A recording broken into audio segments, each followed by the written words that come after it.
Cinema பாட்டும் memory ஆகுது. இது சப்ஜெக்ட் மட்டும் ஏன் மெமரி ஆக மாட்டேங்குது? நான் இன்னைக்கு பெரிய ப்ரொஃபசர் தான். என்னுடைய கார் ஏதோ அங்க நிக்குது. என்னுடைய ஓன் கார், என்னுடைய ஓன் ஹவுஸ், என்னுடைய ஓன் எல்லாமே எனக்கு இன்னைக்கு ஓன்ல இருக்கு. எல்லாமே நான் படிச்ச படிப்பால வந்தது. ஆனா ஒரு சினிமா பாட்டு மனப்பாடம் பண்ணி ஒன்னும் சம்பாதிச்சது இல்ல.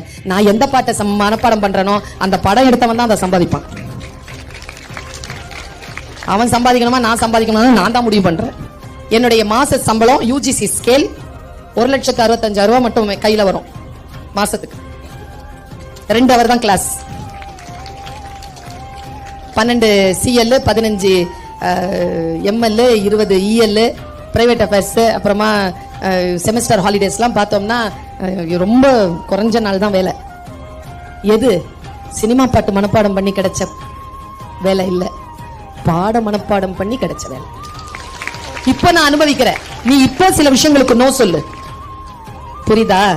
நான் என் வாழ்க்கையில் இப்படித்தான் இருக்க வேண்டும் என்று நான் முடிவு செய்கின்ற பொழுது என் மனதை நான் நிறுத்துகிறேன். ஆர்வம் எங்கே போகிறதோ அந்த ஆர்வத்தை கட்டுப்படுத்து குழந்தைய. நான் வந்து ரிலாக்ஸ் ஆகி ஒரு சில விஷயங்கள்ல என்ன அப்படியே தண்ணி மாதிரி இதை இந்த பாட்டில் இப்படி கீழே கொட்டிட்டேன்னு வச்சுக்கோங்க, ஃபுல் பாட்டில் அது பாட்டுக்கு ஓடிடும். அப்படி நிறுத்தணும் பாட்டில், மனசு அப்படி நிறுத்தணும். படிக்கும்போது அப்படி நிறுத்தணும். நான் ஒன்னு சொல்றேன், இந்த உலகத்திலேயே ஒரே ஒருத்தர் தான் நம்மளை காப்பாற்ற முடியும், அது நாம மட்டும்தான். நான் சொல்றதெல்லாம் கூட கரைஞ்சு போயிடும்.